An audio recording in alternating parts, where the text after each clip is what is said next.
मंगलाचरण से स्टार्ट। ओम अज्ञानतिमिरान्धस्य ज्ञानाञ्जनशलाकया चक्षुरुन्मीलितं येन तस्मै श्रीगुरुवे नमः। श्रीचैतन्यमनोभीष्टं स्थापितं येन भूतले स्वयं रूप कदा मह्यं ददाति स्वपदकान्तिकं। वन्देऽहं श्रीगुरु श्रीयुतपदकमलं श्रीगुरून् वैष्णवांश्च श्रीरूपं साग्रजातं सहगण तं सजीवम् साद्वैतं सावधूतं परिजन सहितं कृष्ण चैतन्य देवं श्री राधा कृष्ण पादान सहगण ललिता श्री विशाखत्वांश। हे कृष्ण करुणा सिंधु दीनबंधो जगतपते गोपीश गोपिका कांत राधा कांत नमस्तुते। तत्प्रकांचांगि गौरांगे राधे वृंदावनेश्वरी वृषभानुसुते देवी प्रणमामि हरिप्रिये। कृष्णाय वासुदेवाय देवकी नंदनाय च नन्दगोपकुमाराय गोविन्दाय नमो नमः। वाञ्छाकल्पतरुभ्यश्च कृपासिन्धुएव च पतितानां पावनेभ्यो वैष्णवभ्यो नमो नमः।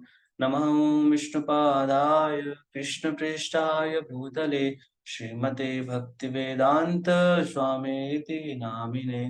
नमस्ते सरस्वते देवी गौरवाणी प्रचारिणे निर्विशेष शून्यवादी पाश्चात्य देश तारिणे। जय श्री कृष्ण चैतन्य प्रभु नित्यानंद श्री अद्वैत गदाधर शिवासादि गौर भक्त वृंद। हरे कृष्णा कृष्ण कृष्ण हरे हरे हरे राम राम राम हरे हरे। हरे कृष्ण। तो जो कंफर्टेबल है वो वीडियो ऑन कर लेंगे।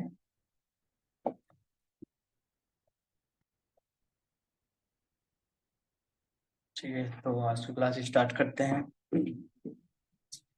तो हम अभी पढ़ रहे हैं अध्याय 1 कुरुक्षेत्र के युद्ध स्थल में सैन्य निरीक्षण।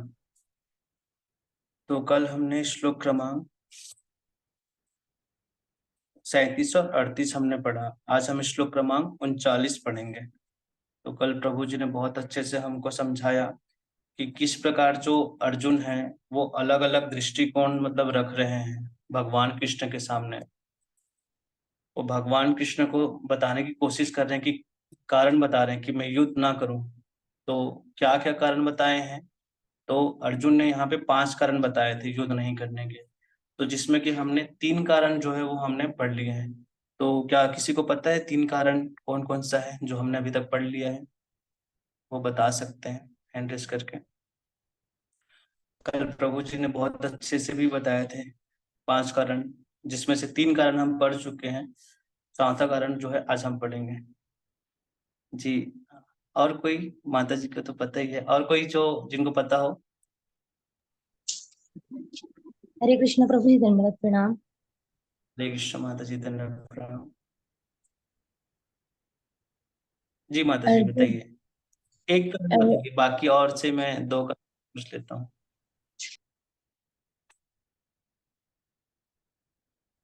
जी माता जी बताइए, आपका म्यूट हो गया है।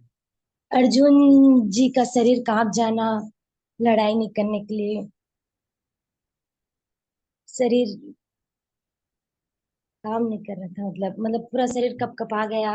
ये जी हाँ, ये उनका लक्षण था। मतलब तो पहला पॉइंट था ये, उनमें उसमें लक्षण अनुमान उसमें बताया गया था। ठीक है, मतलब उनको दया आ रहा था अपने परिवार वालों के तैयार। प्रति कि कैसे जी मारूं उनको। तो ठीक है, तो और दूसरा पॉइंट भी बताना चाहेंगे? क्या कारण था जो अर्जुन युद्ध नहीं करना चाह रहे थे? तो दूसरा कारण कोई बताएंगे माता जी? हरे कृष्णा, दंडवत प्रणाम। हरे कृष्ण माता जी, धन्यवाद प्रणाम। अच्छा, मैं बताऊं? माता जी आपको पता है, इसीलिए बाकी लोगों से पूछ रहा था। प्रभु जी ने भी इतने से बताया, तो कम से कम कारण तो सभी को पता हो कि क्यों अर्जुन नहीं लड़ना चाह रहे थे। तो मैं सोचा कि थोड़ा पूछ लूं। ठीक है माता जी, आप बता दीजिए। माता जी म्यूट है आपका। हाँ, और भी किसी को पता हो तो बोल सकते हैं। हाँ मैंने तो पूछा है। माता जी मैं पढ़ी हूँ लेकिन बिल्कुल याद नहीं आ रहा है, अभी पूछ रहे हैं। अच्छा, हरि बोल तो अपन इसको इस तरीके से याद कर सकते हैं। जैसे कि विगत अध्याय श्लोकों में हमने देखा है कि 27 से 29 तक पहला कारण हमें दिखाई देता है, जिसमें अर्जुन के हृदय में ये भाव आ रहा है कि करुणा दया उत्पन्न हो रही है। पहला कारण, उस वजह से वो अपने परिवारजनों का वध नहीं करना चाहता। दूसरा कारण आता है 31 से 35 तक के श्लोक में, जिसमें आता है कि मैं किस तरीके से इनका वध करके भोग का भोग करूं। उसके बाद तीसरा कारण है इसका कि 36 से 39 तक, कि इस विध्वंस के बाद, पाप करने के बाद कैसे मैं इसका भोग करूं, क्योंकि ये जितना भी कुछ है वो सारा कुछ पाप कृत्य है। उसके बाद चौथा कारण है 40 से 42 तक का आपका, जिसमें कि अगर यदि मेरे पूरे परिवार का विध्वंस हो गया तो फिर इससे अवंशित संतानें उत्पन्न होगी, वंश संकर होगा, तो ये मेरे लिए किसी भी तरीके से धर्म योग्य नहीं है। पांचवा कारण वो बताते 43 से 44 में कि मुझे कुछ भी समय नहीं आ रहा है, मेरी अनिर्णय की स्थिति है, तो हे माधव हे केशव मेरी मदद करें। हरे कृष्ण। हरी बोल, धन्यवाद माता जी। तो आप सभी इसको नोट कर लीजिए, क्योंकि पहला चैप्टर है तो ये हमको पता होना चाहिए कि आखिर क्यों मतलब अर्जुन जो है वो युद्ध नहीं करना चाह रहे थे, और किस तरीके से वो भगवान को मतलब एक तरीके से समझाने की कोशिश कर रहे हैं कि ताकि मैं युद्ध करने से बच जाऊं। तो इस तरीके से हमने देखा कि कल प्रभु जी ने बहुत अच्छे से बताया। तो आज हम श्लोक क्रमांक 39 लेंगे, जिसमें अर्जुन का जो चौथा कारण है वो हमको यहाँ पे समझ में आएगा। तो श्लोक पढ़ते हैं।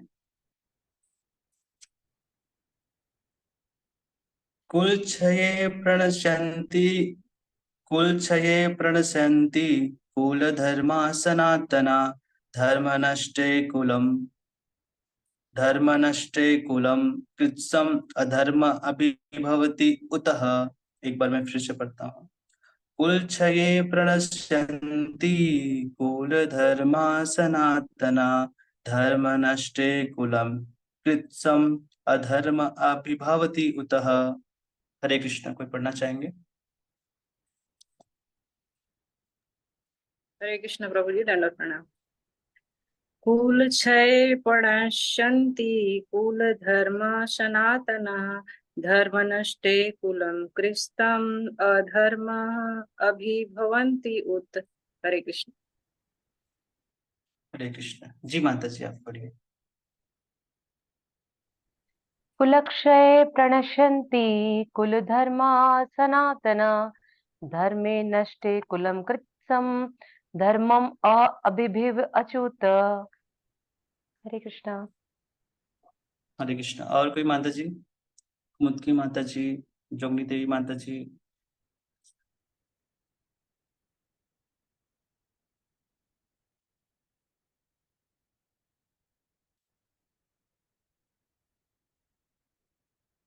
जी माता जी पढ़िए। हरे कृष्ण प्रभु जी, दंडवत प्रणाम। कुलक्षये प्रणश्यन्ते कुलधर्म सनातनः धर्मे नष्टे कुलं कृतस्त्रं धर्मो अभिभवत्युत। हरि बोल। तो यहाँ पढ़ते हैं। कुल क्षय, कुल का नाश होने पर, प्रणश्यन्ति विनिष्ट हो जाती है, कुलः धर्मा पारिवारिक परंपराएं, सनातना था शाश्वत, धर्म धर्म नष्टे नष्ट होने पर, कुलम कुल को, कृत्सम संपूर्ण, अधर्म अधर्म अभिभवती बदल देता है, उत कहा जाता है।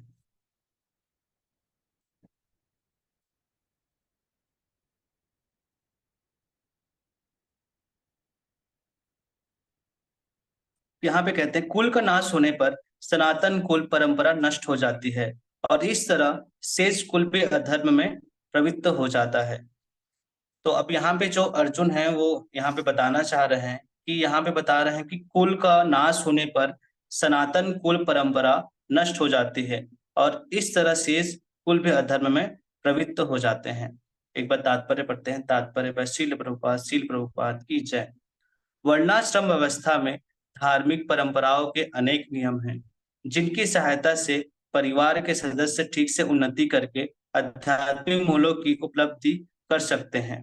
परिवार में जन्म से लेकर मृत्यु तक के सारे संस्कारों के लिए वयोवृद्ध लोग उत्तरदायी होते हैं, किंतु इन वयोवृद्ध की मृत्यु होने के पश्चात संस्कार संबंधी पारिवारिक परंपराएं रुक जाती है और परिवार के जो तरुण सदस्य बचे रहते हैं वे अधर्ममय व्यसनों में प्रवृत्त होने से मुक्ति लाभ से वंचित रह सकते हैं। अतः किसी भी कारणवश परिवारों के वयोवृद्धों का वध नहीं होना चाहिए।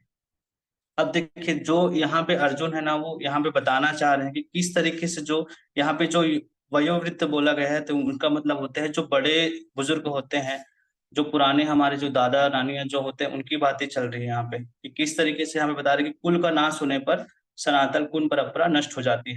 तो यहाँ पर बता रहे हैं कि कुल का नाश हो जाएगा, सनातन कुल परंपरा नष्ट हो जाएगा। जैसे सारे योद्धा पुरुषों को मार देंगे किसी कुल में, तो उस कुल का जो भी परंपरा है, जो भी चलती आ रही है, वो नष्ट हो जाते हैं, है ना। तो सबसे पहले हम देखते हैं कि जो हमारे घरों में जो बड़े होते हैं, तो वहां से ही सारी चीजें चली आती हैं, वहां से ही हमको सारी चीजें पता चलता है कि जो भी संस्कार होता है, सपोज जैसे घर में किसी का शादी होता है, किसी का सपोज कोई मृत्यु हो जाता है, तो किस तरीके से उसको पिंडदान करते हैं। तो जितना कुछ भी है हमको जो हमारे घर में जो परंपरा में चलती आती है, वो हमको वयोवृद्ध मतलब जो बड़े होते हैं, हमको उनके माध्यम से जानकारी पता पड़ता है कि सबसे पहले घरों में संस्कार हमें हमारे बड़ों के द्वारा दिया जाता है। और यदि घरों में वयोवृद्ध ना हो तो हमें पता ही नहीं चलता कि आखिर परंपरा जो चली आ रही है वो क्यों चली आ रही है। तो यहाँ पे वही बता रहे हैं कि जो हमारे वयोवृद्ध होते हैं, जो हमारे बड़े होते हैं, अगर युद्ध में अगर उनको भी अगर मार देंगे और भी जो योद्धा है उनको भी मार देंगे, तो जो हमारी परंपरा है वो हमको कैसे पता चलेगी। सपोज हम एक उदाहरण से समझ सकते हैं, जैसे हमें हमारे पिताजी के बारे में जानना है, तो हमारे पिताजी के बारे में कौन बता पाएंगे, माता जी बता पाएंगे। तो वैसे ही सपोज हमारे कोई दादी दादा है, अगर हमको अपने परदादी दादा के बारे में जानना है तो हमको कौन बता पाएंगे, हमारी दादी दादा बता पाएंगे। और अगर हमारे दादी दादा ही नहीं रहेंगे, अगर हमारे वो सब ही नहीं रहेंगे, तो हमको कैसे पता चलेगा कि हमारे परंपरा में क्या होता है, हमें किस तरीके से हमको समझ में आएगा, नहीं आएगा ना। तो वही चीज यहाँ पे अर्जुन जो है वो समझाने की कोशिश कर रहे हैं, भगवान को कहते हैं कि अगर हम जो वयोवृद्ध है, अगर हम उनकी ही अगर मृत्यु कर देंगे, तो फिर जो सनातन कुल परंपरा जो चलती आ रही है, मतलब एक परंपरा, हम जैसे सपोज हम अपने घर का भी एग्जाम्पल ले सकते हैं इसमें। सपोज जैसे हमारे घर में कोई परंपरा चले आ रही है कि शादी में हमको ये चीज करना है ना। कोई अगर जैसे किसी की मृत्यु हो जाती है तो श्राद्ध में ये सारी चीजें करना है, या जैसे 16 प्रकार के संस्कार होते हैं, तो अलग अलग जैसे संस्कार होते हैं, तो उसको पूर्ण कैसे किए जाते हैं, उसकी विधि क्या है, वो हमको कैसे पता चलेगा। तो वो तो हमको हमारे जो बड़े हैं वो वही हमको बता पाएंगे ना कि कैसे होते हैं। और अगर बड़े ही नहीं होंगे तो हमको कैसे पता चलेगा, वो ज्ञान हमको कैसे मिलेगा। तो यहाँ पे वही चीज बताना चाह रहे हैं अर्जुन जो है वो भगवान से कह रहे हैं कि कुल का नाश होने पर सनातन कुल परंपरा नष्ट हो जाती है और इस तरह से इस कुल में भी अधर्म में प्रवृत्त हो जाता है। तो इस तरीके से यहाँ पे बता रहे हैं। तो इसलिए बहुत जरूरी है कि जो सामाजिक व्यवस्था है उसको बनाए रखने के लिए वयोवृत्त की होना बहुत जरूरी है, ताकि हमको सारी चीजें समझ में आए, पता चल जाए। तो यहाँ पे वही बता रहे हैं।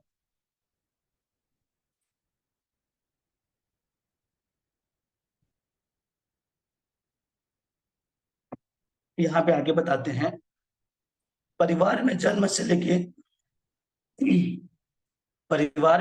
लेके मृत्यु तक के सारे संस्कारों के लिए वयोवृद्ध बड़े बूढ़े लोग उत्तरदायी होते हैं। वयोवृद्ध मतलब जो घर के बड़े होते हैं, किसी के घर में कोई कार्य हो, हम देखते हैं कि जैसे शादी ब्याह होता है, कुछ भी होता है, उसमें बड़ों से पूछा जाता है कि उसको कैसे करें। तो इस तरीके से हम इसको यहाँ पे समझ सकते हैं। तो अर्जुन यहाँ पे और बताना चाह रहे, आगे कहते हैं, यहाँ पर अर्जुन ने कुल विनाश होने वाले दो प्रकार के दोषों का वर्णन किया है। एक के बाद एक करके उत्पन्न होने वाले कुल विनाश होने वाला पहला दोष है कि पहला सनातन कुल धर्मों का जो लोप है। यहाँ पर सनातन का अर्थ है बहुत समय से चला आ रहा है। यदि सनातन का अर्थ यह माना जाए कि जिस वस्तु का न तो आदि है और न अंत है, वह वस्तु सनातन है, तो फिर यहाँ सनातन धर्म के नष्ट होने का प्रश्न ही नहीं उठता। परंतु यहाँ पर हमें सनातन का अर्थ प्राचीन ही समझना चाहिए। अर्जुन को कुरुवंश के अत्यंत प्राचीन रीति रिवाजों की चिंता है कि वे लुप्त ना हो जाए, क्योंकि यहाँ पर शब्द है कुल धर्म, अर्थात बहुत से कुल धर्म। बहुत से कुल धर्मों का अर्थ हुआ कुल के लिए अनेक प्रकार के नियम जिनका पालन करने से व्यक्ति को अंतःकरण शुद्ध होता है। तो यहाँ पे जो अर्जुन है तो वही चिंतित हो रहे थे, वो भगवान को ही बताना चाह रहे थे कि जो वयोवृद्ध है, जो अगर जो योद्धा है, बड़े बड़े भी हैं और जो बुजुर्ग है, अगर मैं उसको मार दूंगा तो फिर जो संस्कार चले आ रहे हैं कुल धर्म में, अलग प्रकार के रीति रिवाज जो चले आ रहे हैं, जिससे कि क्या होता है, जो अलग अलग प्रकार के रीति रिवाज इसलिए किया जाता है ताकि हमारा जो अंतःकरण है वो शुद्ध हो, क्योंकि सही तरीके से हमको रीति रिवाज पता रहता है। सपोज अगर हम एक पूजा भी करते हैं घर में, जैसे एक पूजा करते हैं, तो अगर वो पूजा की विधि अगर प्रॉपर सही तरीके से हमको बताने वाले तो बड़े ही होते हैं, क्योंकि हमको तो पता नहीं है, क्योंकि हमको जो शिक्षाएं कहाँ से मिलती है, हमको बड़ों के द्वारा मिलती है घर में, अलग अलग प्रकार की जो चले आ रहे हैं। तो अगर जैसे हम सपोज पूजा भी करा रहे हैं, तो सही विधि अगर हमको पता होगा तो उससे हमारे अंतःकरण में शुद्धि होती है। तो इस तरीके से यहाँ पे अर्जुन ना कहीं भगवान को समझाने की कोशिश करे, ताकि भगवान को मैं समझा पाऊं और इस युद्ध से मैं बच पाऊं। तो यहाँ पे वही अर्जुन बता रहे हैं कि जो कुल परंपरा है, जो रीति रिवाज चलती आ रही है, वो कहीं नष्ट ना हो जाए। इस तरीके से यहाँ पे अर्जुन वही बता रहे हैं। आगे इसको थोड़ा सा समझते हैं। इस श्लोक में अर्जुन ने कहा कि कुल के नष्ट होने से सनातन कुल धर्म नष्ट हो जाता है, इस प्रकार संपूर्ण कुल को अधर्म दबा देता है। अब यहाँ पर प्रश्न उठता है कि यदि कुल का विनाश हो जाए तो फिर प्रश्न ही कहाँ उठता है कि संपूर्ण कुल को अधर्म दबा देगा। अब देखिए अर्जुन का कहना है कि अगर अर्जुन का कहना है कि कुल के नष्ट होने से सनातन कुल धर्म नष्ट हो जाएगा। अब देखिए अगर सभी योद्धा और जो वयोवृद्ध है, अगर वो उनकी मृत्यु हो जाएगी, तो जो कुल है, जो सनातन है, उसकी रक्षा कैसे हो पाएगी, वो कैसे चलेगी।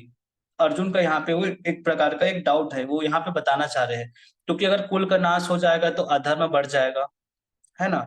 तो जो अधर्म है वो बढ़ जाएगा। तो इस प्रश्न का उत्तर यह है कि जब अर्जुन ने कुल की विनाश की बात कही, तो यह संपूर्ण कुल का विनाश नहीं है, क्योंकि कुल के जो जवान योद्धा है वही इस युद्ध में भाग ले रहे हैं, तथा कुछ वीर पुरुष भी युद्ध में भाग ले रहे हैं। अब देखिए इस युद्ध में जो भाग ले रहे हैं वो जवान योद्धा भी ले रहे हैं, और कुछ वयोवृद्ध जो बुजुर्ग हैं वो भी ले रहे हैं इसमें, लेकिन युद्ध में भाग कौन नहीं ले रहे हैं। तो यहाँ पे जो युद्ध में भाग नहीं ले रहे, जो बच गए वो कौन है, स्त्रियां और बच्चे। तो यहाँ पे जो स्त्रियां और बच्चे हैं वो बच जाते हैं। तो अर्जुन को इसीलिए बहुत चिंता है कि वयोवृद्ध और जो योद्धा हैं वो तो खत्म हो जाएंगे, लेकिन जो स्त्रियां हैं और जो बच्चे बच गए हैं फिर उनका क्या होगा। तो इस तरीके से वो यहाँ पे बहुत ज्यादा संकुचित कर रहे हैं, यहाँ पे प्रश्न कर रहे हैं। तो इस कुल की सभी स्त्रियां तथा बच्चे इस युद्ध में भाग नहीं ले रहे हैं। तो अर्जुन का कहना है कि यदि कुल के जिम्मेदार लोग इस युद्ध में मारे जाएंगे, तो कुल में जो स्त्रियां तथा बच्चे हैं उन्हें धर्म की शिक्षा देने वाला कोई नहीं बचेगा।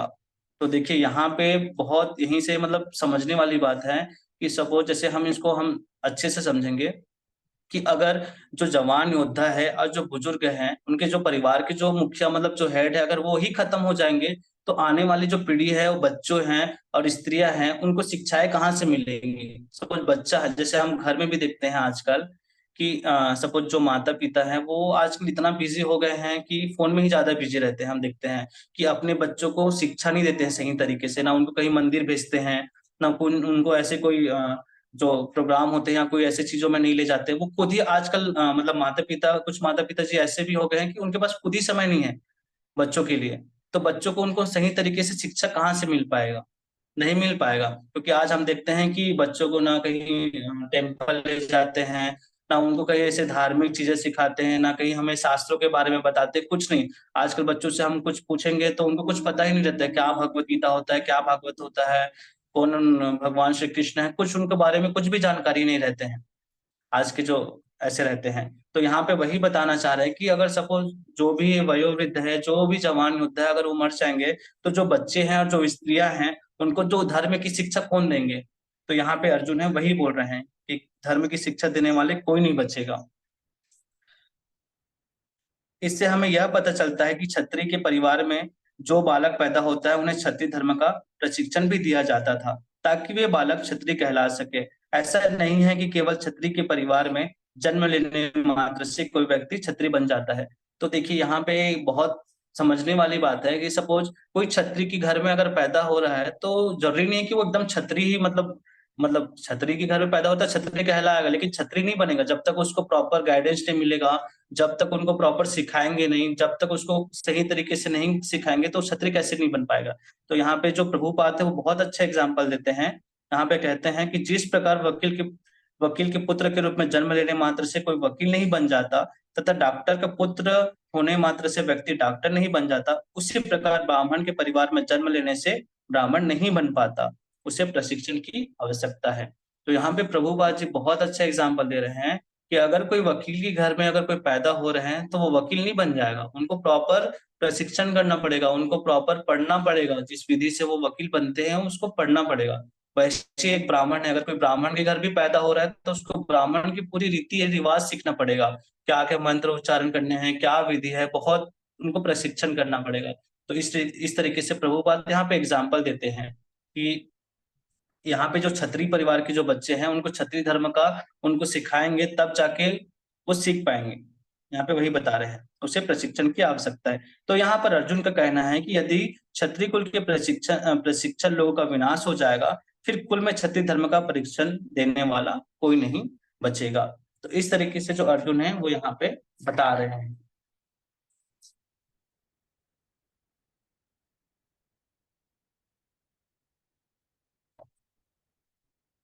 अब आगे कहते हैं, अर्जुन को चिंता है कि उनके कुल में अधर्म के उपयुक्त लक्षण फैल जाएंगे यदि कुल का संहार हो जाएगा। परंतु भगवत गीता के उपदेश से जब अर्जुन समझ जाते हैं कि श्री कृष्ण ही धर्म के रक्षक, धर्म के वक्ता तथा धर्म के निर्माता है, तो अर्जुन का मोह नष्ट हो जाता है। तब अर्जुन ने श्री कृष्ण को परम पवित्र कहकर स्तुति की। श्री कृष्ण परम पवित्र है, इसका अर्थ यह है कि जहाँ श्री कृष्ण है वहां पर अधर्म उसी प्रकार नहीं रह सकता जिस प्रकार सूर्य के समान अंधकार नहीं रह सकता।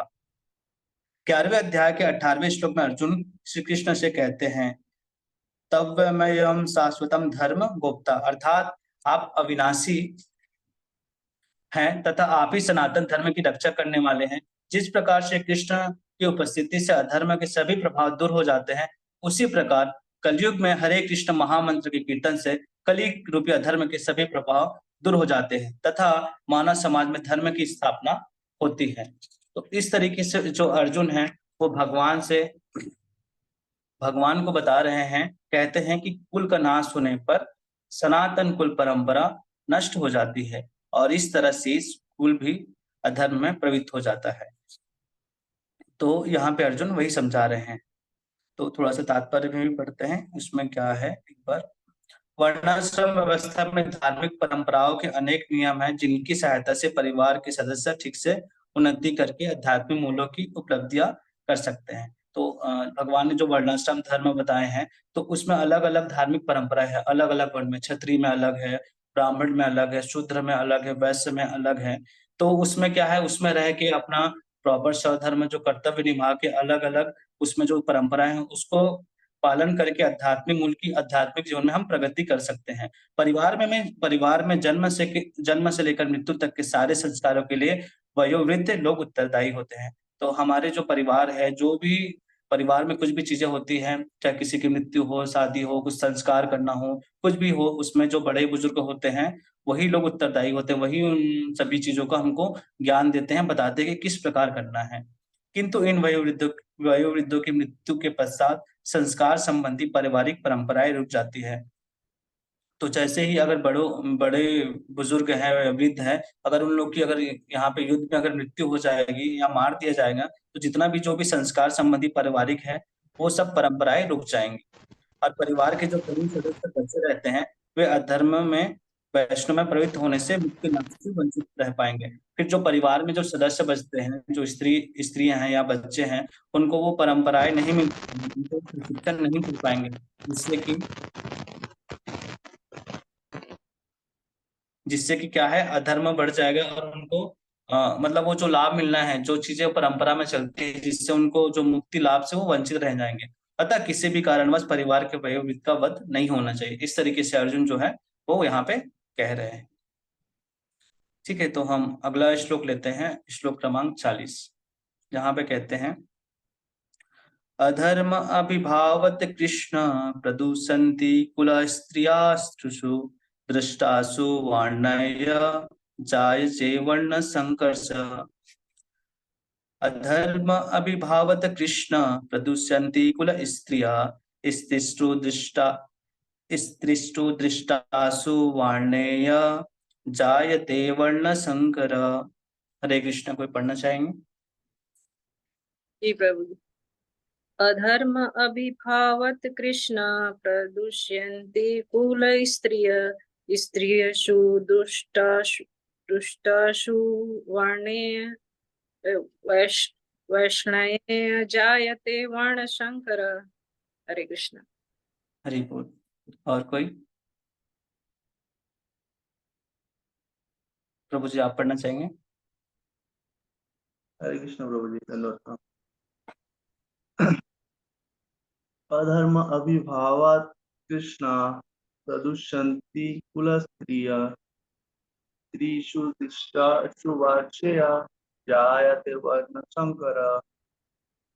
हरि बोल। और कोई? सत्यवती माता जी, नीलिमा माता जी, आकांक्षा माता जी, निर्मला सा माता जी, सभी पढ़ गए। हरे कृष्ण प्रभु जी संतान। अधर्म अभिभावात् कृष्ण प्रदूषन्ति कुलस्त्रियः स्त्रीषु दुष्टासु वसने जायते वर्णशंकर। हरे कृष्ण। हरि बोल। और कोई?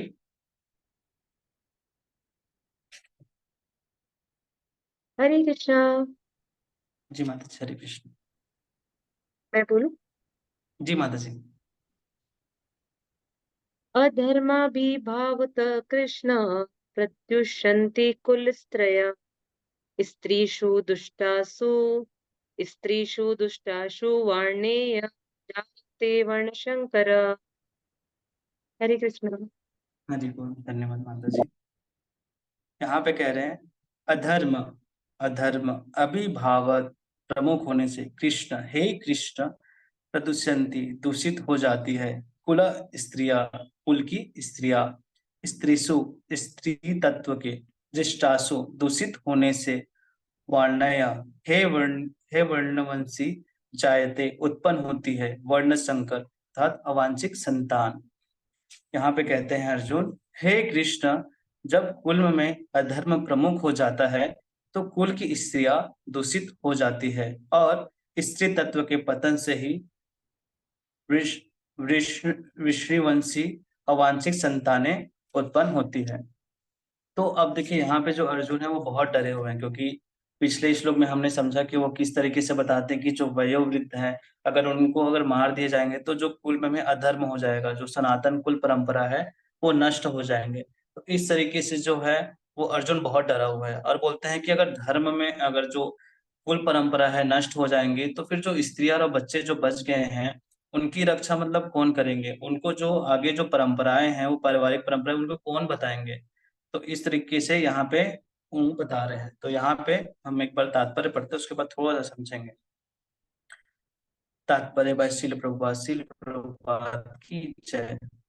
जीवन में शांति, सुख तथा आध्यात्मिक उन्नति का मुख्य सिद्धांत मानव समाज में अच्छी संतान का होना है। वर्णाश्रम धर्म के नियम इस प्रकार बनाए गए थे कि राज्य तथा जाति की आध्यात्मिक उन्नति के लिए समाज में अच्छी संतान उत्पन्न हो। ऐसी संतान समाज में स्त्री के इस सती तत्व और उसकी निष्ठा पर निर्भर करती है। जिस प्रकार बालक सरलता से कुमार्गगामी बन जाता है, उसी प्रकार स्त्रियां भी पत्नोन्मुखी होती है। अतः बालकों तथा स्त्रियां दोनों को ही समाज के वयोवृद्ध का संरक्षण की आवश्यकता है। स्त्रियां विभिन्न धार्मिक प्रथाओं में संलग्न रहने पर व्यभिचारिणी नहीं होगी। चाणक्य पंडित के अनुसार सामान्यतः स्त्रियां अधिक बुद्धिमान नहीं होती, अतः वे विश्वसनीय नहीं हैं। इसलिए उन्हें विविध कुल परंपराओं में व्यस्त रहना चाहिए और इस तरह उनके सती तत्व तथा अनुरक्ति से ऐसी संतान जन्मेगी जो वर्णाश्रम धर्म में भाग लेने की योग्य होगी। ऐसे वर्णाश्रम धर्म के विनाश से यह स्वाभाविक है कि स्त्रियां स्वतंत्रता पूर्वक पुरुषों से मिल सकेगी और व्यभिचारिका को प्रश्न मिलेगा, जिससे अवांछित संतानें उत्पन्न होगी। निठल्ले लोग भी समाज में व्यभिचार को प्रेरित करते हैं और इस तरह अवांछित बच्चों की बाढ़ आ जाती है, जिससे मानव जाति पर युद्ध और महामारी का संकट छा जाता है। तो देखिए बहुत मतलब समझने वाली बात है कि जब पिछले श्लोक में अर्जुन ने कहा कि जो हमारे जो जवान योद्धा है और वयोवृद्ध जो बड़े बुजुर्ग हैं, अगर उनको मैं अगर मार दूंगा तो फिर जो स्त्रियां और बच्चे हैं उनको आगे प्रशिक्षण कौन करेगा। तो यहाँ पे कहते हैं, हे कृष्ण, कुल तो अधर्म में चले जाएगा और अधर्म के बारे में बहुत अच्छे से जानते हैं कि जैसे कुल में अधर्म बढ़ेगा अधर्म का कार्य होगा तो पुरुष वर्ग जो है वो उनके पास क्यों नहीं जाएंगे। मतलब उनको जो देखिए यहाँ पे जब वयोवृद्ध भी खत्म हो जाएगा और जो योद्धा है वो खत्म हो जाएगा, तो जो बाकी जो बच गए हैं उनको गाइडेंस कौन देगा, उनको शिक्षा कौन देंगे। जो वहां पे सपोज जो भी बच जाएंगे तो उनको शिक्षा कौन देगा। इस तरीके से जो अर्जुन है वो यहाँ पे पूछ रहे हैं। और जब पुरुष वर्ग अधर्म करेंगे तो अधर्म करने के साथ साथ स्त्रियां को भी कहीं ना कहीं छूट मिलेगा, कहीं ना कहीं छूट मिलेगा। क्योंकि स्त्रियां स्वाभाविक से कोमल होती है, वह बहुत भावुक होती है, जो किसी के भी बहकावे में आ सकती है। अब देखिए सपोज सपोज हम देखते हैं, अगर किसी के घर में सपोज सिर्फ बच्चे हैं या महिला है या कोई भी, हम ऐसा एक समझने मात्र से बोलते हैं। अगर उस जगह में उस समाज में सपोज कोई महिला कोई बच्चे अकेले हैं और कोई पुरुष ऐसे आके उनको जिस तरीके से एकदम मतलब उनकी तारीफ, महिला अक्सर क्या होती है जो महिलाएं जो होती है ना बहुत कोमल होती है, अगर हम उनकी तारीफ करें या कुछ भी करें ना तो बहुत जल्दी मतलब वो थोड़ा सा पिघल जाती है। तो इस तरीके से जो क्या होते हैं, जो स्त्रियां भावुक होती है और बहुत कोमल के होते हैं तो बहकावे में आ सकते हैं। सपोज जैसे एक बच्चा भी होता है, हम इसको बच्चे से समझ सकते हैं। यहाँ पे जो प्रभुपाद जी है यहाँ पे बताए गए हैं कि जैसे कि एक बच्चा होता है, सपोज हम उनको अगर एक चॉकलेट का लालच देते हैं तो बच्चा क्या हो जाता है, वो एकदम जो है वो बहकावे में आ जाता है। हम पहले ऐसे सुनते थे, शायद सुने भी होंगे आपने, कि बच्चे को चॉकलेट देके वो बच्चे को ले गया। तो इस तरीके से जो क्या होती है, जो महिलाएं जो होती है वो कोमल की होती है, बच्चों की तरह होती है, वो एक तरीके से बहकावे में आ जाती है। तो जैसे कि क्षत्रिय कुल का नाश होगा। क्षत्रिय का मतलब देखिए, अब यहाँ पे अर्जुन तो पूछे पहले पिछले श्लोक में कि जो बड़े बुजुर्ग जो योद्धा है उनका नाश हो जाएगा। तो क्या होता है, क्षत्रिय कुल का ना जो 5 चीजें होती हैं, जो 5 प्रकार के लोगों का रक्षा करते हैं जो क्षत्रिय होते हैं। कौन कौन से लोगों की भी रक्षा करते हैं 5 लोग? पहला है बच्चों की रक्षा करते हैं। दूसरा बूढ़ों का रक्षा करते हैं। तीसरा गायों का रक्षा करते हैं। चौथा ब्राह्मणों की रक्षा करते हैं और 5वां स्त्रियों की रक्षा करते हैं। ऐसे 5 लोगों का रक्षा करती है क्षत्रिय। लेकिन जैसे ही क्षत्रिय का विनाश हो जाएगा, कोई क्षत्रिय शेष नहीं बचेगा। तो जो ये क्षत्रिय हैं जो 5 लोगों की रक्षा करते हैं, उसमें सबसे इंपॉर्टेंट जो स्त्रियां हैं उनकी रक्षा कौन करेगा। अगर सभी क्षत्रियों का नाश हो जाएगा तो फिर जो स्त्रियां बच्चे बच गई हैं तो उनकी रक्षा कौन करेगा। तो यहाँ पे वही बता रहे हैं कि जो क्षत्रिय होते हैं वो 5 वर्गों की रक्षा करते हैं, जिसमें सबसे पहले यहाँ पे जो खासकर जो बताए गए हैं, प्रदूषित कौन होगी, यहाँ पे लिखा है ना कि वर्ण संकर अवांछित संतानें। तो यहाँ पे वही बता रहे हैं कि जो खासकर जो सबसे पहले स्त्रियां हैं वो प्रदूषित हो जाएगी। जो अधर्मों पुरुषों होंगे वह बलपूर्वक संग करेंगे स्त्रियों के साथ, और वर्ण संकर जो है वो निर्माण हो जाएगा। तो ये बताए गए हैं। ठीक है, यहाँ पे जो वर्ण संकर है उसको बताएं, उनको वर्ण संकर का मतलब यहाँ पे क्या बताया गया है। वर्ण संकर वे होते हैं जो बिल्कुल आध्यात्मिक वृत्ति नहीं रखते हैं। वर्ण संकर वे होते हैं जो सिर्फ पाप करते हैं। इन वर्ण संकर को मतलब ये वर्ण संकर को यहाँ पे बताया गया है, इसका डेफिनेशन कि जो क्या होता है, जो सिर्फ पाप करता है और आध्यात्मिक वृत्ति के नहीं होते हैं। तो यहाँ पे बताया गया है वर्ण संकर। ठीक है, तो हम यहाँ पे थोड़ा सा समझते हैं। यहाँ पे लिखा है जीवन में शांति सुख तथा आध्यात्मिक उन्नति का मुख्य सिद्धांत मानव समाज में अच्छी संतान का होना है। देखिए शांति और सुख और आध्यात्मिक उन्नति का मतलब इसमें हम कैसे प्राप्त होगा, तो यहाँ पे बताया है कि समाज में अच्छी संतानें। अब देखिए समाज में अच्छी संतानें कब आती है, जब वो वर्णाश्रम धर्म के अनुसार प्रॉपर उस वे में सारी चीजें होता है, तब वो अच्छी संतानें मतलब आती है। और अच्छी संतानें अगर जैसे वर्णाश्रम धर्म, जैसे भगवान ने बताया है वर्णाश्रम धर्म क्षत्रिय वैश्य शूद्र ब्राह्मण जिस तरीके से यहाँ पे बताए हैं, तो समाज में अच्छी संतानें का होना बहुत आवश्यक है। वर्णाश्रम धर्म के नियम इस प्रकार बनाए गए थे कि राज्य तथा जाति की आध्यात्मिक उन्नति के लिए समाज में अच्छी संतान उत्पन्न हो। ठीक है, तो वर्णाश्रम धर्म के नियम इसीलिए बनाए गए थे ताकि राज्य तथा जाति की आध्यात्मिक उन्नति हो सके और समाज में अच्छी संतानें उत्पन्न हो। स्त्री और बच्चों को बड़े की सुरक्षा में रहने की आवश्यकता है। स्वभाव स्त्री और बच्चे का स्वभाव बच्चों जैसे ही स्वभाव होते हैं। तो जो स्त्रियां और बच्चे होते हैं उनको हमेशा जो है ना बड़ों के संरक्षण में रहना चाहिए। जैसे कि हमने अभी समझा, बच्चे का एग्जाम्पल लिया, जिस तरह की स्त्री कोमल स्वभाव की होती है, बहुत जल्दी वो क्या है भावुक हो जाती है, तो इसलिए हमेशा उनको बड़े के संरक्षण में रहने की आवश्यकता है। अगर इस प्रकार की सुरक्षा अगर नहीं हो पाता है तो क्षत्रिय धर्म तो फिर डेफिनेटली स्त्रियां दूषित हो जाएगी। अब देखिए अगर स्त्रियां और बच्चे किसी बड़े के संरक्षण में नहीं रहेंगे तो कहीं ना कहीं उनको स्त्रियां को भी थोड़ा सा छूट मिल जाएगी, मौका मिल जाएगा कि एक फ्रीडम मिल जाएगा उनको, तो वो इस तरीके से कहीं ना कहीं वो दूषित होगी यहाँ पे। तो ये इस पे यहाँ पे बताया गया है। तो अगर इस प्रकार की सुरक्षा अगर नहीं हो पाता क्षत्रिय धर्म द्वारा, तो फिर डेफिनेटली स्त्रियां दूषित हो जाएगी, और इसके कारण जो है वर्ण संकर निर्माण हो जाएगा। और खास करके वर्ण संकर वो करेंगे जो बचे खुचे अधर्म जो होगा। अब देखिए यहाँ पे जो वर्ण संकर है, जो अब जो बच गए होंगे, अब जो भी बच्चे होंगे वो क्या करेंगे, वो दूषित करेंगे वहां की कुल की जो स्त्रियां हैं, क्योंकि यहाँ पे वो स्त्रियां और जो बच्चे हैं वो बड़ों के संरक्षण में नहीं है। अब वो एक तरीके से मतलब जो उनको एक फ्रीडम मिल जाती है, वो अकेले हो जाते हैं। तो इस तरीके से यहाँ पे बताया गया है। अब यहाँ आगे पढ़ते हैं, यहाँ पे बताएं, ऐसी संतान समाज में स्त्री के सती तत्व और उसकी निष्ठा पर निर्भर करती है। अब देखिए यहाँ पे बताया, ऐसी संतान समाज में स्त्री के सती तत्व और उसकी निष्ठा पर निर्भर करती है।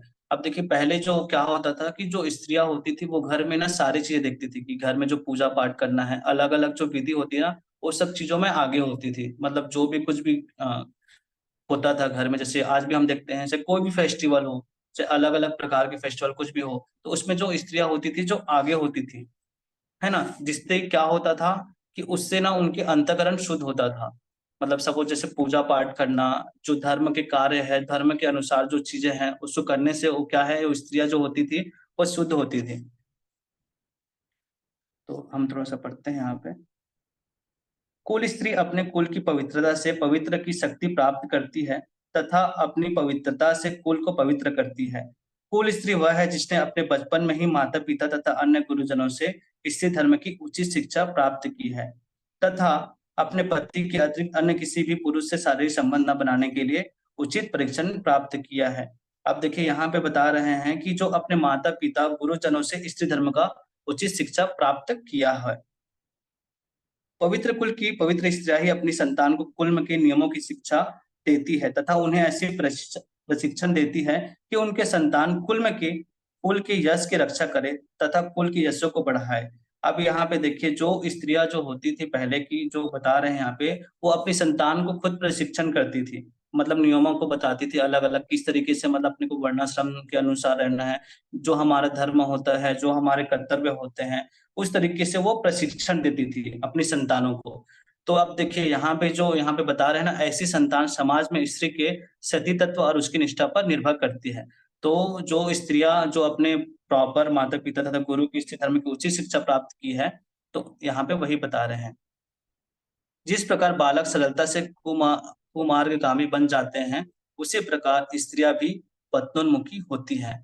तो यहाँ पे बच्चे का एग्जाम्पल दिया है कि एक बच्चा किस तरीके से बहकावे में आ जाती है, उसी प्रकार जो स्त्रियां होती है वो भी, कई स्त्री ऐसी होती है जो बहकावे में आके उनकी पतन हो जाते हैं। अतः बालक तथा स्त्रियां दोनों को ही समाज के वयोवृत्त की संरक्षण में रहने की आवश्यकता है। स्त्रियां विभिन्न धार्मिक प्रथाओं में संलग्न रहने पर व्यभिचारिणी नहीं होगी।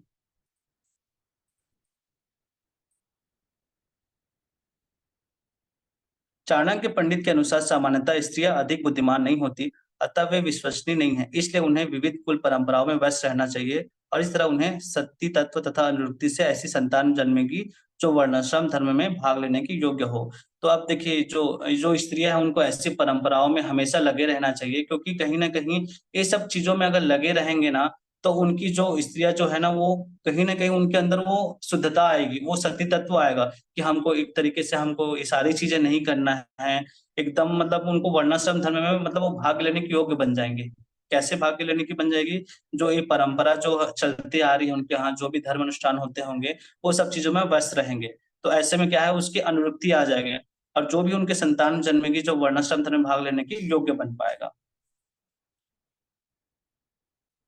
आगे पढ़ते हैं। पवित्र कुल की पवित्र स्त्रियां ही अपनी संतान को कुल में के नियमों की शिक्षा देती है तथा उन्हें ऐसे प्रशिक्षण देती है कि उनके संतान कुल में के यश की रक्षा करे तथा कुल के यश को बढ़ाए। कुल स्त्री ही आगे चलकर कुल की माता बनती है तथा मनुष्य के जीवन में सर्वप्रथम गुरु माता ही होते हैं। मनुष्य के जीवन में बचपन का समय इस दृष्टि से सर्वाधिक महत्वपूर्ण है कि बालक की कोमल मस्तिष्क तथा हृदय में जो भी संस्कार डाले जाते हैं उसके जीवन में स्थायी प्रभाव डालते हैं। जिस प्रकार हरा बांस जिस प्रकार से चाहे उसी प्रकार से मोड़ा जा सकता है, परंतु बाद में जब बांस सूख जाता है तो उस समय यदि उसे मोड़ने का प्रयास किया जाए तो वह नहीं मुड़ता बल्कि टूट जाता है। इसी प्रकार से हम समझ सकते हैं कि मनुष्य के जीवन में बचपन की अवस्था में सबसे अच्छा अवसर है कि उसके उसे उचित शिक्षा जाए। देखिए यहाँ पे एक बांस का एग्जाम्पल दे रहे हैं कि जो एक बांस होता है, अगर वो शुरुआत में जब वो बांस एकदम कोमल होता है, हम किसी तरीके से वो उसको मोड़ेंगे ना तो कुछ फर्क नहीं पड़ता है। लेकिन जैसे ही वो बांस अगर सूख जाता है, तो अगर हम उसको कहीं भी फोल्ड करेंगे तो वो टूट जाता है। इसी तरीके से अगर बच्चों को बचपन से ही अगर एक माँ अगर वो जो माँ है वो परंपराओं में अगर परंपरा से चलते आ रही है, तो उस तरीके से अगर वो बच्चे को शिक्षा देंगे, गाइडेंस देंगे, तो बच्चा भी वो सही तरीके से मतलब धर्म में प्रवृत्त रहेंगे। तो यहाँ पे वो एग्जाम्पल यहाँ पे बताया गया है। इसी प्रकार से हम समझ सकते हैं कि मनुष्य के जीवन में बचपन की अवस्था सबसे अच्छा अवसर है कि उसे उचित शिक्षा दी जाए, ताकि उससे उसके जीवन का सही निर्माण हो सके। जिस समय बालक माता-पिता के गर्भ जिस समय बालक माता के गर्भ में होता है, उस समय भी माता जिस प्रकार के भाव का चिंतन करती हैं, वे भाव गर्भ में स्थित बालक के मन पर प्रभाव डालते हैं। यहाँ तक कि गर्भधारण के समय पर भी स्त्री जिन भाव का स्मरण करती है, उन भावों का भी गर्भ में आने वाले शिशु पर पूरा प्रभाव पड़ता है। कुल स्त्री के लिए यही संभव है कि गर्भधारण के समय पर स्थिर पूर्वक अपने अपने कुल के पवित्र धर्मों का चिंतन करे तथा इस प्रकार अपने कुल के पवित्र संतान को जन्म दे। तो यहाँ पे वही बताना चाह रहे हैं कि जो स्त्रियाँ जो भी हैं जब ये गर्भधारण के समय जो होती है, उनको किस तरीके से उनको चिंतन करना चाहिए, क्योंकि वो बच्चों पे भी प्रभाव पड़ते हैं कि जो जैसे भाव रखेंगे, जिस भाव में स्थित रहेंगे, उस तरीके से वो जो बच्चे हैं उन पे वो चीज़ें आएँगे।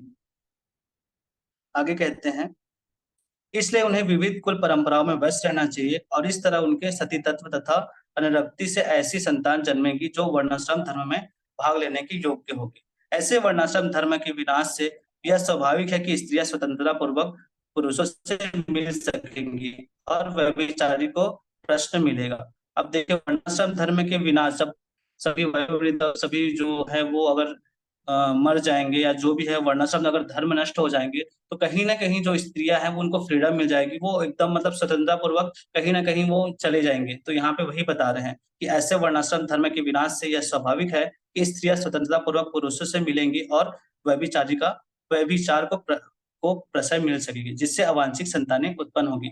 तो आजकल हम देखते हैं कि कई बार ऐसा होता है कि सपोज़ हमने देखा है कि लाइक कोई लड़की-लड़का है जिनका मतलब कुछ ऐसा है कि उन्होंने बच्चे भी हो जाते हैं, तो बच्चे को क्या करते हैं वो मतलब फेंक देते हैं, वो रखते भी नहीं हैं। क्यों? क्योंकि उनकी ज़रूरत नहीं है। तो वैसे ही जब स्त्रियाँ जो है उनको जब उनको फ्रीडम मिल जाएगी, वो अकेले हो जाएँगे, तो जो ऐसे अधर्मी पुरुष है या जो भी है उनका यौन शोषण या जो भी करेंगे, तो उनसे भी जो पुत्र प्राप्त होगा उसको कोई एक्सेप्ट नहीं करेगा। तो हम आज की भी डेट में हम देखते हैं भौतिक जीवन में कि ऐसे कोई होते हैं तो हम कहीं कूड़े में कोई बच्चे को फेंक देते हैं, उनको एक्सेप्ट नहीं करते हैं। तो इसी तरीके से जो स्त्रियाँ हैं जब वहाँ पे क्या बोलते हैं वर्णाश्रम धर्म में विनाश हो जाएगा, तो स्वाभाविक है स्त्रियाँ जो हैं उनको स्वतंत्रता पूर्वक हो सकेंगी, जिससे कि वो कहीं भी चले जाएँगी। तो आगे थोड़ा-सा पढ़ते हैं। जो अधर्म पुरुष होंगे वह बलपूर्वक संग करेंगे स्त्रियों के साथ और वर्ण संकर जो है वो निर्माण हो जाएँगे। तो इस तरीके से यहाँ पे बताया गया है।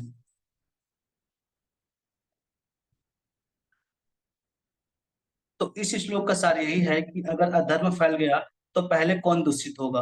तो यहाँ पे कुल स्त्रियाँ और स्त्रियाँ जैसे दूषित हो जाएँगे, तो वर्ण संकर हो जाएँगे। स्त्रिया से जो संतान उत्पन्न होगी वह वर्ण संकर होगा, किसी भी प्रकार से उसकी ज़रूरत भी नहीं पड़ेगी। तो इस तरीके से हम इस श्लोक को समझ सकते हैं कि अर्जुन कहते हैं कि हे कृष्ण, जब कुल में अधर्म प्रमुख हो जाता है, तो कुल की स्त्रियाँ दूषित हो जाती है और स्त्री तत्व के पतन से वर्णी वंशीय अवांछित संतानें उत्पन्न होती है। तो हम इस श्लोक से यही समझ सकते हैं कि अर्जुन का वही कहना है कि जब सभी अगर नष्ट हो जाएँगे, स्त्रियाँ अकेली हो जाएँगी तो उनका शोषण होगा और इस तरीके से जो कुल में क्या है वर्ण संकर होगा, अवांछित संतानें होंगी। तो यहाँ पे अर्जुन वही बता रहे हैं।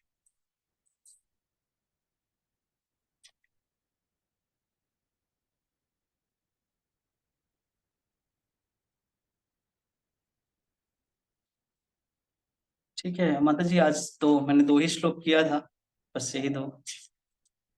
ठीक है, तो इस तरीके से आप सभी को समझ में आया होगा कि मतलब दोनों श्लोक त्रुटि रहेगा तो माता जी आप अपनी तरफ से बता दीजिए थोड़ा-सा इसको, फिर बताना चाहेंगे अपनी। हरे कृष्णा, बहुत अच्छे से बताया। सारी चीजें आपने बहुत अच्छी कही। बस हमें और थोड़ा धीमा पढ़ने की जरूरत है।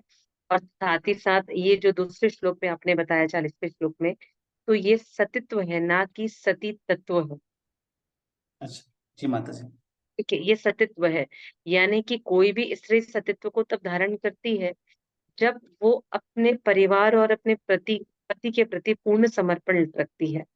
साथ ही साथ इस तात्पर्य में शिला प्रभुपाद ने और चाणक्य पंडित ने, हमारे शिला प्रभुपाद ने बताने का प्रयास किया है, हम सबको समझाने का प्रयास किया है कि हम स्त्रियां इसलिए कम बुद्धि के लिए मानी जाती हैं। उनका कहना ये नहीं था कि स्त्रियों के पास बुद्धि नहीं होती।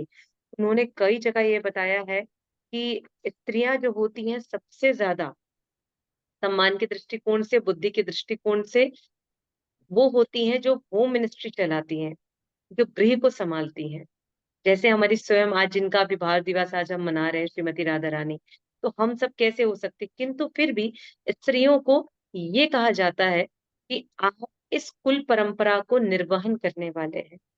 आपको, परिवार को, जब पति किसी युद्ध पर जाए, जैसे चाणक्य ने कहा, जब पति किसी युद्ध पर जाए, किसी ऐसे कार्य पर जाए जहां पर उनकी विजय की मंगल कामना करने की आवश्यकता होती है, तब इसलिए यहाँ पर ऐसा लिखा है कि उन्हें घर पर रहकर कुल परंपरा का निर्वहन करना चाहिए। इसका बहुत अच्छा उदाहरण स्वयं भक्ति तुलसी महारानी है। जब उनके पति स्वयं युद्ध के लिए कहा गए, तब वो घर पर रहकर अपने भक्ति, अपने शक्ति और सतीत्व के दम पर जिन्होंने अपने पति की रक्षा करी। सब डर गए थे कि अब क्या होगा, क्योंकि जिसकी पत्नी स्वयं तुलसी है उसका क्या। इसलिए ऐसा कहा जाता है कि जब भी पति घर से बाहर जाता है, तो पति भी इसलिए निश्चिंत होता है कि घर पर मेरे घर को और मेरे परिवार को एक पूर्णता कवच देने वाली यदि कोई है, तो वो स्त्री वहां पर है, उसकी रक्षा करनी है। इसलिए प्रभुपाद ने हमें किया। इसलिए यहाँ पर कोई ऐसा ना सोचे कि किसी भी स्त्रियों को कम बताया जा रहा है या कम आंका जा रहा है, बिल्कुल भी ऐसा नहीं है। बताने का तात्पर्य ये है कि हम ही वो स्त्रियां हैं जहां पर हम अपने परंपराओं का निर्वहन अपने अपने लोक रीति मर्यादा और शास्त्रानुगत होकर के हम करते हैं, अपने परिवार और अपने पति के कल्याण के लिए। बाकी अपने सारी चीजें बहुत अच्छी बताइए। हरे कृष्ण। थैंक यू माता जी। ठीक है, तो किसी का कोई प्रश्न है दोनों रिलेटेड? जी माता जी, कुछ पूछना चाह रहे हैं राधिका को, रांगी देवीदासी माता जी? हरे कृष्ण माता जी, दंडवत प्रणाम। हरे कृष्णा, दंडवत प्रणाम। माता जी, ये सब बातें जैसे स्त्रियों पे लागू होती हैं, तो फिर पुरुषों के लिए भी तो ये इम्पोर्टेंट है ना कि वो भी आप समझ गए होंगे करके। बिल्कुल माता जी, आपने सही कहा। जो गृहस्थ धर्म में जो नियम शास्त्रानुगत स्त्रियों के लिए है, वही गृहस्थ धर्म में पुरुषों के लिए भी वही नियम लागू होते। कहीं पर भी ऐसा नहीं है कि पुरुषों के लिए कोई नियम नहीं है। जिस प्रकार से एक ब्रह्मचारी को, एक सन्यासियों के लिए एक नियम है, उसी ही प्रकार से गृहस्थ के लिए भी नियम है कि उन्हें भी किसी भी तरीके का व्यभिचार नहीं करना है, उन्हें किसी और स्त्री का संग नहीं करना है। यदि वो यहाँ से बाहर भी कहीं जाए, तो केवल और केवल हमेशा हृदय में यही भाव और रखे। ऐसे अनेक उदाहरण है हमारे शास्त्रों में। स्वयं हमारे प्रभु श्री राम, माता सीता, जब जिन्होंने अपने गृह का त्याग करके, राज्य का त्याग करके जब वो ग्राम में चली गई, वन में जाकर के वनवासी सीता कहलाई, तब भी भगवान श्री राम ने अपने उस स्थान पर मर्यादा पुरुषोत्तम श्री राम बने। वहां पर भी ये सिद्धांत बनाया गया कि इस पुरुषों के लिए भी यही नियम लागू होते हैं कि यदि पत्नियां किसी कारणवश इस लोक पर नहीं है, संग में नहीं है, तो भी वह उसी स्त्री के प्रति पूर्णतः समर्पित होंगे। हरे कृष्ण। जी माता जी। ठीक है, और किन्हीं का कुछ प्रश्न है तो पूछ सकते हैं। माता जी कल का कुछ बोलना चाहेंगे? हरी बोल। कल कल बहुत बहुत, आज तो विशेष दिवस है हम सबके लिए, क्योंकि आज ही साल का वो वर्ष का दिन है जब श्रीमती राधा रानी के आज चरण दर्शन होने वाले हैं। तो 8:30 बजे श्री राधा रास बिहारी टेम्पल में आज राधा रानी का चरण दर्शन होगा, जो रात्रि 8 बजे तक शयन आरती से पहले आप लोग कर सकते हैं। किंतु आज ये उत्सव यही विराम नहीं हो रहा है, तो आप सबको आना है इस्कॉन रायपुर प्रचार केंद्र सुंदर नगर, जहाँ पर हम करेंगे झूलन महोत्सव श्री श्री राधा महासुंदर का। साथ ही हम कल यहाँ बोट फेस्टिवल मना रहे हैं। तो कल हमारे राधा महासुंदर और साथ ही श्री श्री राधा रमन भी हमारे साथ इस आयोजन में शामिल होंगे। दोनों युगल सरकारों का कल यहाँ महाअभिषेक होगा और उसके बाद रोहिणी नंदन प्रभु जी की ओर से हम सब के लिए डिलीशियस प्रसादम है, इसको स्वयं हमारी अन्नपूर्णा मैया अहिल्या माता के द्वारा तैयार किया जाएगा। तो आप सब आने को तैयार हो जाइए। कल सुबह सारा कार्यक्रम 9 बजे से लेकर के शुरू कर संध्या प्रसादम तक लगातार चलता रहेगा। अखंड कीर्तन का कार्यक्रम है, इसलिए जितने भी कीर्तन मृदंगिया है सब कोई जल्दी से यहाँ चले आए।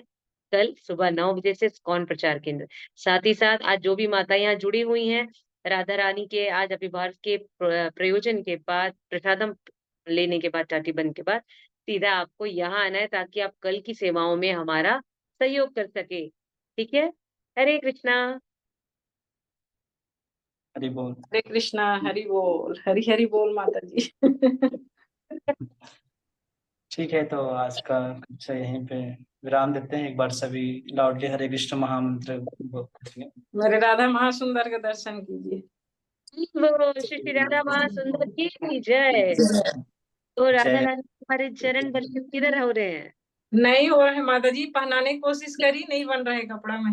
अच्छा, कोई बात, कपड़े को स्पिन करके फोल्ड कर दीजिएगा। जी जी जी, वैसे ही करना पड़ेगा। हाँ, स्पिन करके फोल्ड कर दीजिएगा।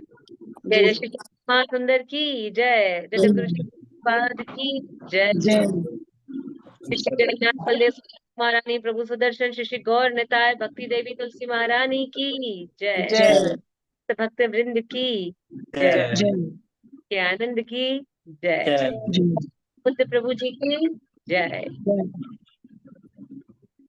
आप सबसे फिर मुलाकात होगी कल पुनः 6 बजे। तैयार रहिएगा अपने साथ एक एक को जोड़ने के लिए और साथ ही साथ कल के भव्य आयोजन में साथ देने के लिए भी। हरि बोल।